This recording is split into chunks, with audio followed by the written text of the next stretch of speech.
Hello, and welcome to Forward Thinking, a podcast from Learning Forward Texas. I'm Debbie Tanton, the Director of Business Operations for Learning Forward Texas, and I'm excited to be your host today.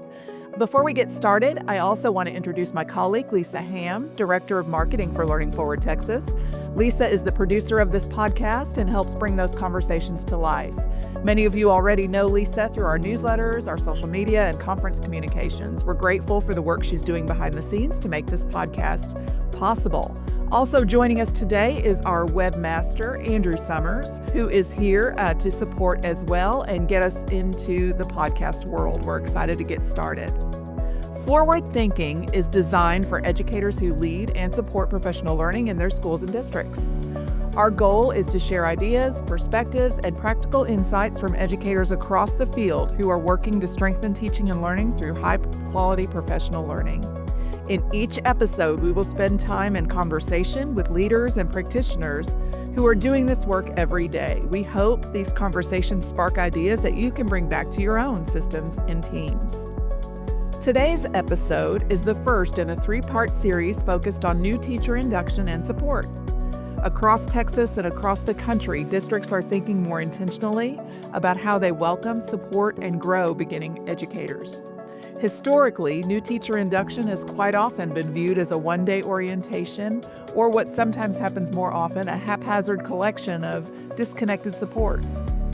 However, we are starting to see some states and more districts starting to implement and design a more coherent and structured induction process to help new teachers develop their practice and build confidence over time. In this series, we will explore what it looks like when new teacher induction becomes part of the larger professional learning system and what leaders can do to design system-wide supports that truly help new teachers thrive. To begin that conversation, I'm joined today by Chris Summers. Chris is a longtime educator, author, and champion for new teacher support who, for more than a decade now, has worked with school districts across Texas and beyond to design and strengthen beginning teacher induction support systems. He is also a member of Learning Forward Texas Board of Directors, and we are grateful for the leadership and expertise that he brings to our organization. Chris is the author of the book Purpose-Driven Teacher Induction, a systemic teacher induction framework to help new teachers thrive, which helps leaders understand essential needs of new teachers and provides a simple, customizable framework for designing new teacher induction programs that move beyond orientation and compliance toward a purposeful structure that supports growth for beginning teachers. Today, we will talk about what distinguishes a true induction system from a collection of well-intended supports and what leadership moves make the greatest difference for new teachers entering the profession. Chris, thank you for joining us today. We're excited to learn from your experience and insights. And before we jump into this conversation, I just want to briefly share a word about Learning Forward Texas for listeners who may be new to our organization. Learning Forward Texas is a nonprofit professional association dedicated to enhancing and advancing high-quality professional learning for educators across Texas. Our work focuses on supporting those who design, facilitate, and lead adult learning in schools and districts. We provide workshops, conferences, resources, and collaborative opportunities that help educators strengthen the way professional learning is planned and implemented. We often describe our work as PL for PL, professional learning for those who lead professional learning. So if you're not a part of our organization already, please join us on our website. This podcast is another way that we hope to connect educators across the state and share ideas from the field. So with that, I'm excited to begin our conversation with Chris. Thank you for joining us today. And so let's start with this question. Chris, you've spent a great deal of time implementing teacher induction support and working alongside other districts as they think about how to best support beginning teachers. So let's start with the the bigger picture. Chris, for more than a decade now, you've been passionately advocating for and working with school districts across Texas and the country to develop and successfully implement systemic teacher induction. From these experiences, what do you see as the most critical elements that distinguish a true induction system from a collection of disconnected supports? And when districts begin redesigning their approach, which of these elements should they focus on first? That's a good questions, and thanks for having me be a part of this first podcast. And certainly, anytime I get a chance to talk a little bit about teacher induction is always something I'm excited about doing. And, you know, teacher induction for a long time, if even when I go and I present at workshops or I work with other districts, and ask them, like, what was your experience in teacher induction? If it was before about the year, maybe 2005, most people didn't have teacher induction. They might have had an orientation. They might have found a few other new teachers, and then they were sort of thrown out there and hope everything went well. But we've seen a growth in the appreciation for teacher induction, for states taking things a little more seriously. We still have a long way to go. We still have a lot of districts that might include the new teachers in an extra day of orientation, you might say, at the start of the year. They might assign them a mentor. We still see it being pretty haphazard. Most states don't fund teacher induction in a great way, but there's some bits and starts going in certain directions for states. I know even in Texas, we've started to have some grants that'll help with mentoring, and funding some of the stipends around that. And so a lot of districts are, they're well intended. They want to do a lot. They want to help their new teachers, but they're really not sure where to start. And that was really the genesis of how the book got started, and even how my work as a executive director in a district in the Corpus Christi area and growing our new teacher support systems, was just trying to figure out how to help our new teachers in a very, very difficult setting, which is, your first year in the classroom. Absolutely.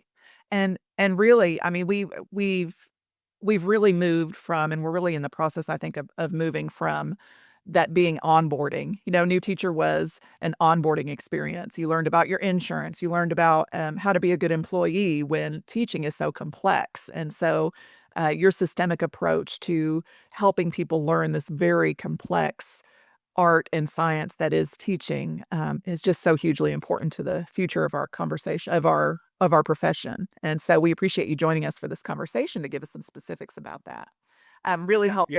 I would like to say something too. It kind of dawned on me after I was kind of listening to what you were saying about just how it's grown from onboarding and those kinds of things. Is, even when I first started working, 12 years ago to build out a multi-year teacher induction program, it was still very much a teacher prep program. You would hire your teachers from 4-year programs. Maybe there was a few alternative certs if they were a second career teacher. And so really the majority of the new teacher supports that we gave were with the mindset of a teacher had already done their student teaching. They had most of the pedagogy taught to them through their 4-year university program, or maybe they went back and got their master's degree in their teacher certification. But, after 2019, 2020, when COVID happened and we really saw a big shift, prior to COVID, we had uncertified teachers were around 4% of the teacher workforce. As of the latest data that I've seen in Texas, it's 12% now. And so we've seen a prolific growth in uncertified teachers. And that's not to say that these aren't people who can be great teachers. They might have come from industry. And so rather than have say a plumber or an engineer or some of these other highly technical teaching positions, have them go back and get a 4-year degree or their teacher certification. A lot of districts will do local certifications. But all that to say that really systemic teacher induction now has 3 major pieces that you have to be thinking about. It's those who go through traditional teacher prep programs. Then you have your alternative cert program, which again, is a growing aspect of the education field. And then we see more and more now with like CTE and alternative certifications or local designations. So a lot of times we need to think about how do we support a new teacher who maybe the last time they were ever in a classroom was when they graduated from high school, and it's been a long time, and we don't want them to necessarily struggle. Or if we get locked into, hey, we're going to provide teacher induction in a way that meets the needs of our traditional path teachers. Those teachers with alternative cert or CTE, they don't understand what all of the jargon is. They don't understand what an IEP is or an ART or 504 or a PLC and all of those things that we take for granted a lot of times in education. That's really helpful context, Chris. Thank you for that. So let's talk a little bit more about leadership and the role that it plays in making these systems work. You've worked with districts of many different sizes. From your perspective, what leadership moves at the district or campus level most influence whether these new teachers experience induction, like we've talked about, that's aligned and supportive and growth oriented rather than fragmented as it's been in the past? Yeah, it's a good question. And, when I work with districts or when folks will reach out to me and go like this, how do I even get started with this? Maybe I'm an instructional coach or I'm a campus principal. Maybe I do work in central office somewhere and it's something that is jumped onto their radar. A lot of times I just tell them, get started somewhere. That's what I had to do way back in the day. I had some context of what a 1 year program looks like from a previous district I was in. And so I just reached out to people I knew that were connected with teacher induction and started building it from there. But I always tell folks, they think that maybe they have to have a big professional development or professional learning department, maybe a large curriculum and instruction department. That's really not the case. One of the things that really struck me when I was developing, the framework that I use in my day-to-day work in the district where I'm at, or what I try to coach folks in to using is you don't really need a large organization. What you need is a handful of people who are passionate about supporting new teachers. Those could be instructional coaches. They could be instructional specialists within a teaching and learning department or a curriculum department. It could be principals that have a particular passion about that. And once you start identifying the group of folks who can pour into and be connected with your new teachers, that's the first part. And so I always say when I work with folks, what is your leadership team going to look like that's going to guide this work? Because we're not all going to be in our positions forever and ever. And even when I start a teacher induction program, I've done it in 3 districts. I've worked with districts around the state and across the country. I always tell them this thing needs to outlive you. And so if you're the one who's always delivering the professional learning, always running the workshops, always checking on how teachers are doing, if you should one day leave that district, there's a good likelihood that the program, the support systems for those new teachers is going to struggle as well. So build that team and then start somewhere. Just understand who your new teachers are and develop a way in which you can bring them together 2 or 3, 4 times a year and start supporting them that way. Yeah, and that support at the campus level as well, when you spoke about, paying it forward and what you wanna leave behind for our profession, I think that's such a powerful, thought process behind some of our best teacher mentors as well. Those that choosing the mentors that love the profession, and want to see it successful beyond their career, I think that's such a motivator for some of our best teacher mentors, and so both with district leaders, like you mentioned, and with those working with them on the day to day on the campus. And so, thank you so much for bringing that up. I think that's a big part of what motivates us to continue to do this great teacher induction work. We want the future of education to outlive us. I love that. All right. So, as districts begin building or refining these systems, many leaders also want to know how they can tell whether their efforts are actually making a difference, right? How do we know it's working? So since these districts vary quite a bit in terms of their capacity to support new teachers, in terms of the systems and the support that they have available, as well as the data systems they have in place, when leaders want to know whether their induction efforts are having an impact, what indicators should they pay attention to in order to understand whether new teachers' instructional practice, their confidence, and their long-term effectiveness are improving?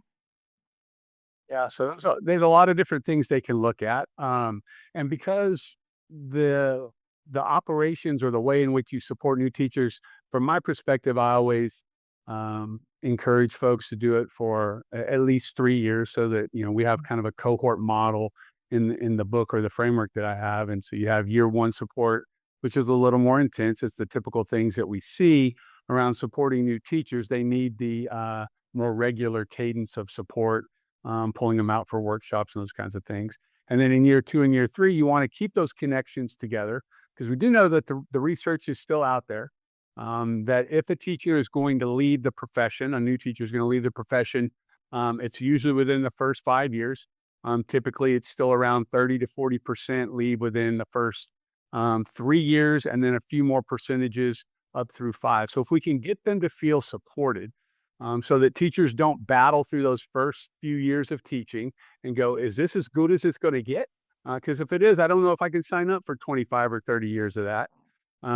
We need to let them know that we've got them. We've got a method of support for them. We've got connections for them to be able to be successful. And so leaders, they have a couple of different things that I encourage them to look at. And there's 3 points. And I would say one is like, what's a leading indicator, right? These are your early targets.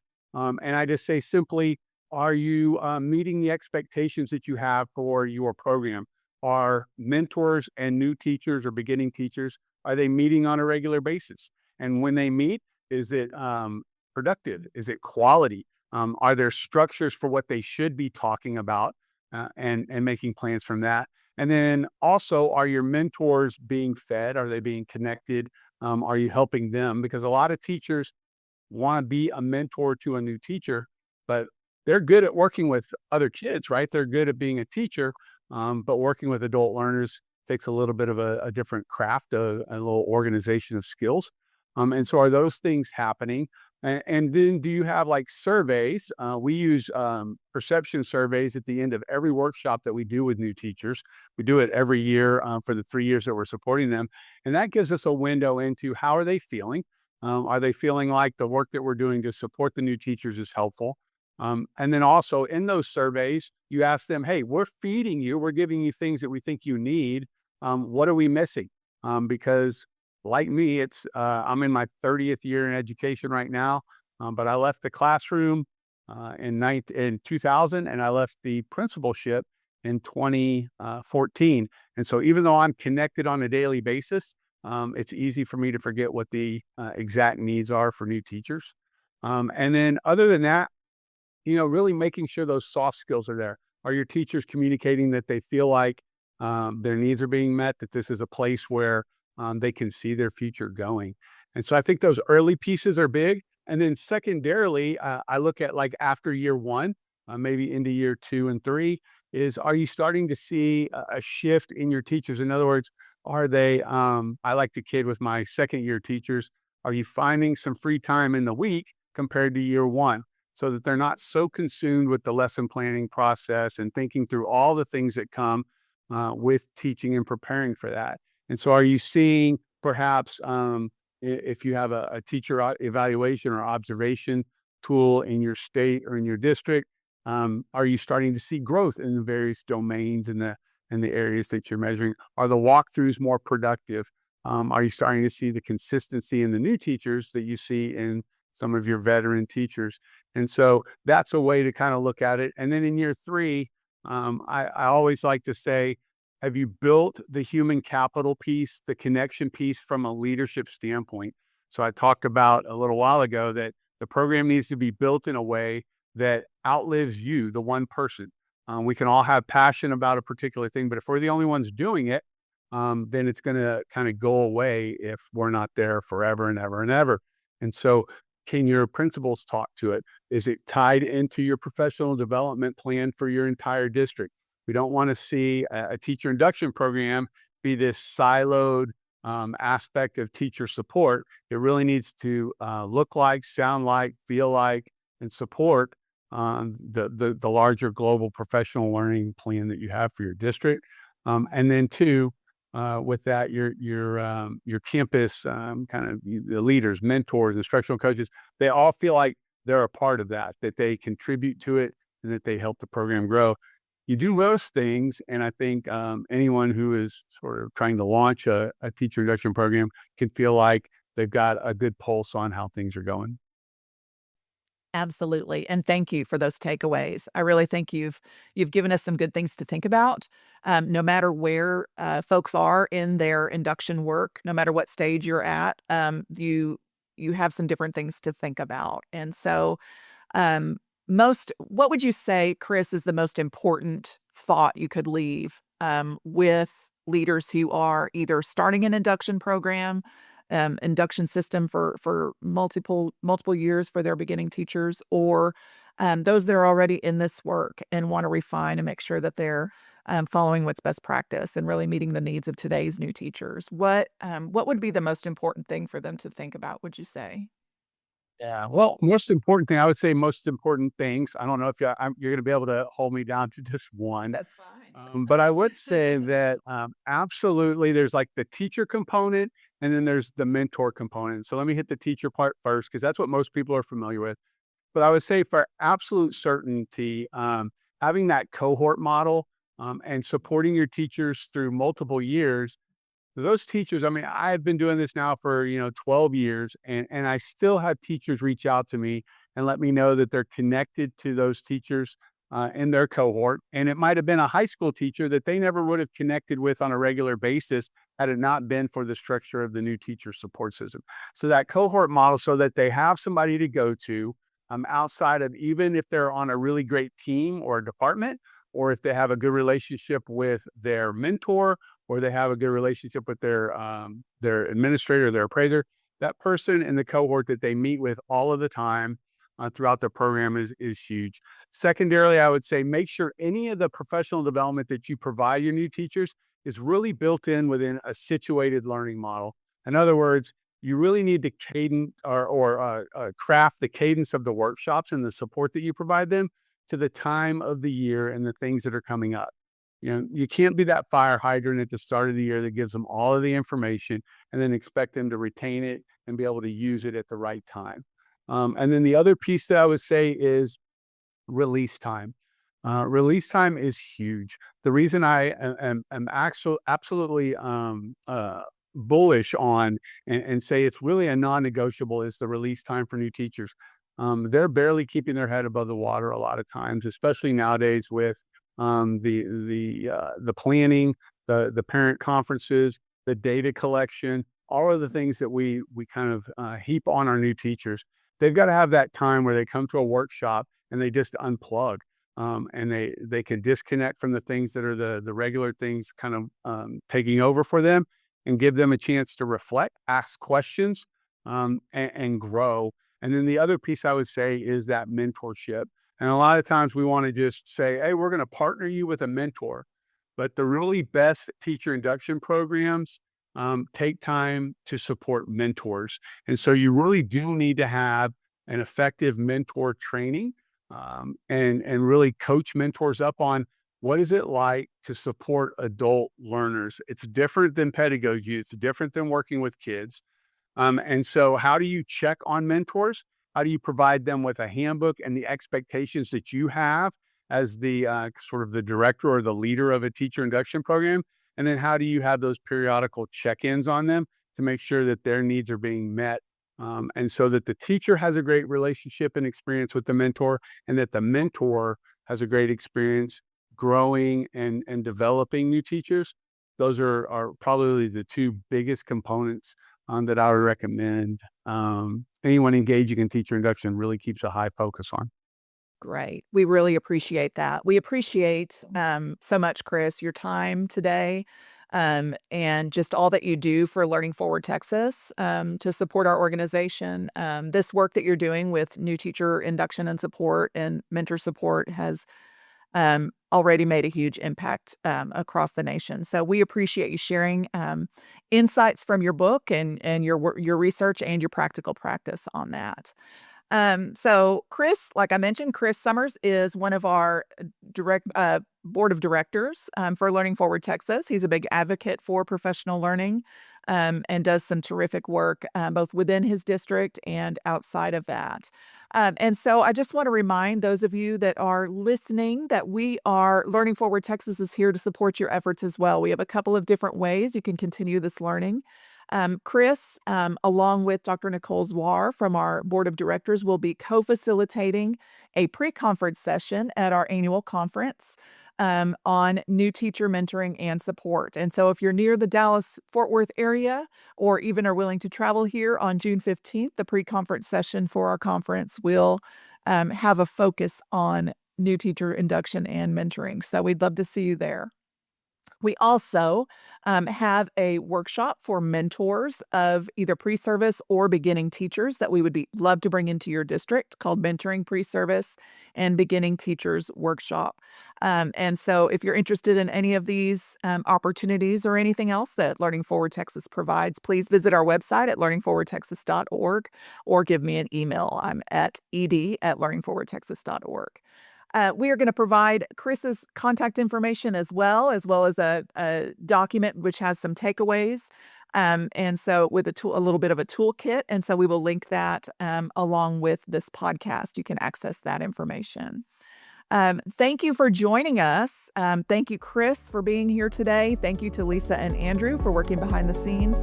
We hope that you'll continue to follow and join us on this podcast journey. Learning Forward Texas is ready to support you in your professional learning, however we can do that.